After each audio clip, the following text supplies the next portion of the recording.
আজকে একটা দৃশ্য দেখে ভালো লাগলো। সেটা হলো যে সাবেক আইনমন্ত্রী ব্যারিস্টার শফিক আহমেদ। তার দাফন সম্পন্ন হয়েছে এবং রাজধানীর তেজগাঁয় ইন্দিরা রোডে খেলার মাঠে তার প্রথম জানাজা অনুষ্ঠিত হয়। বেলা ১১টার দিকে এই জানাজায় পরিবারের সদস্য এবং শুভাকাঙ্ক্ষীরা অংশ নেয়। ৮৮ বছর বয়সে তিনি মারা যান। ২০০৯ থেকে ২০১৪ সাল পর্যন্ত আওয়ামী লীগ সরকারের তিনি মন্ত্রী ছিলেন, ১৪ পর্যন্ত। তো ১৪ সালের নির্বাচনটা ছিল সবচেয়ে বিতর্কিত। যাই হোক, তারপরও তিনি আওয়ামী লীগের এমপি, এমপি ছিলেন না। তিনি টেকনোক্র্যাট কোটায় তিনি উম মন্ত্রী ছিলেন। কিন্তু আইনজীবী নেতা ছিলেন আওয়ামী লীগ ঘরানার। তারপরও আজকে সুপ্রিম কোর্টের ইনার গার্ডেনে যে ছবিটা দেখলাম, ভালো লাগলো। সেখানে আইনমন্ত্রী আসাদুজ্জামান, তিনি নিজেও আইনজীবী এই সুপ্রিম কোর্টের।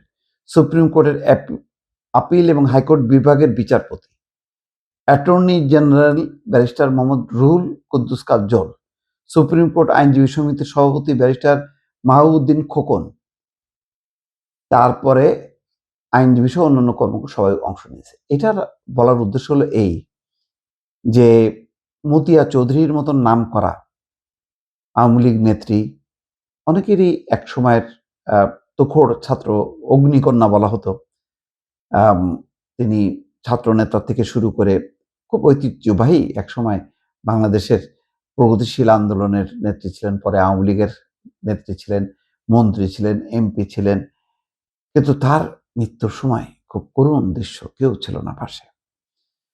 নরসিংদীর আরেকজন নেতা, আম তিনি হাতকড়া অবস্থায় ঢাকা মেডিকেল কলেজে তিনি মারা গেছেন।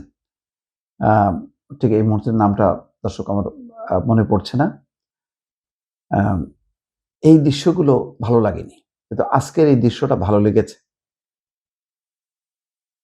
অন্তত তখন কেবল গণঅভ্যুত্থানের পরপর, তখন আওয়ামী লীগের নামমাত্র সেই ৫০ বছর আগের আওয়ামী লীগ করে শেষ করছে বা ২০ বছর আগে, তারাও রেহাই পায়নি।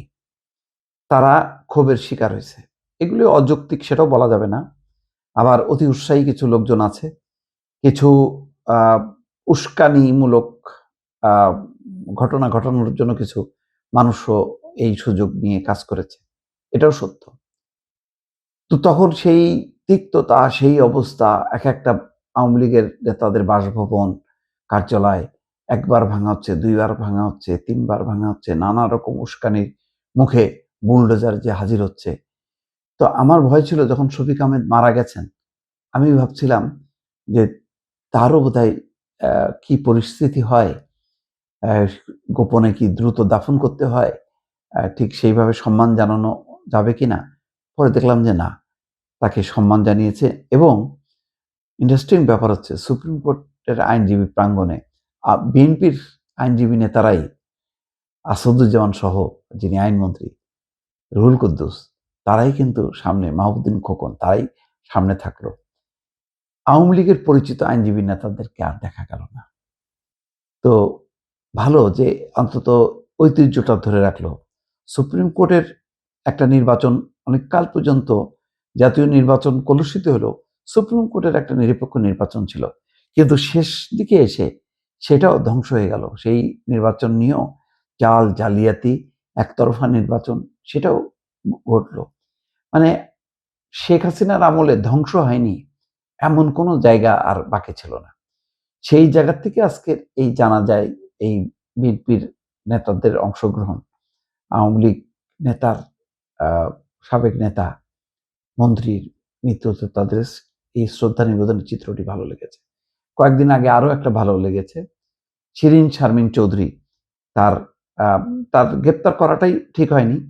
তারপরে হেনস্থাও শিকার হলো। আ তারপরেও দ্রুত গতিতে তাকে জামিনে মুক্ত করাটা ভালো উদ্যোগ। এইটুক সহনশীলতা না থাকলে এই ধরনের হিংসা রেষারেষির রাজনীতি আর কতদিন? কোন সরকারই তো শেষ সরকার না। আজকে তারেক রহমানের সরকার শেষ সরকার না। কিন্তু আবার এটাও ঠিক না যে ওই আ ১ বছরও টিকতে পারবে না। পালানোর পথ খুঁজে পাবে না, এই সমস্ত বলাও ঠিক না। নির্বাচনের মাধ্যমে যদি পরাজয় হবে, কিন্তু পরাজয় হবার পর তারা যাতে দেশে থাকতে পারে। যেমন ইউনূস সরকার, তার উপর যত ক্ষোভই থাকুক না কেন, শেষ পর্যন্ত ইউনূস সরকার কেউ কিন্তু পালায় যায়নি, তারা দেশেই আছে। তো এরকম রাজনৈতিক সরকারও যাতে নির্বাচনে পরাজিত হলে বা কোনো কারণে যদি পতনও ঘটে, তারা যাতে দেশেই থাকতে পারে, সেই রাজনৈতিক কালচারটা এখন চেষ্টা করতে হবে। যদি বিএনপি জামাত মিলে এটা চেষ্টা করতে পারে, তাহলে হয়তো অদূর ভবিষ্যতে একটা সুদিন আসবে রাজনীতিতে। আর তা নাহলে এই হিংসাহিংসি, পাল্টাপাল্টি আর কত? যথেষ্ট হয়েছে। এখন আস্তে আস্তে আওয়ামী লীগকেও রাজনীতি করার সুযোগ দিতে হবে। আওয়ামী লীগের মতাদর্শের যারা ভালো, যারা হত্যা, দুর্নীতি, গুম, খুন, তারপরে টাকা পাচারে জড়িত না, তারা যদি রাজনীতি করতে চায়, তাদেরকে ওয়েলকাম জানাতে হবে, এবং সেটা যদি বিএনপির হাত ধরে হয়, সেটাই হবে সবচেয়ে ভালো সিদ্ধান্ত। দর্শক।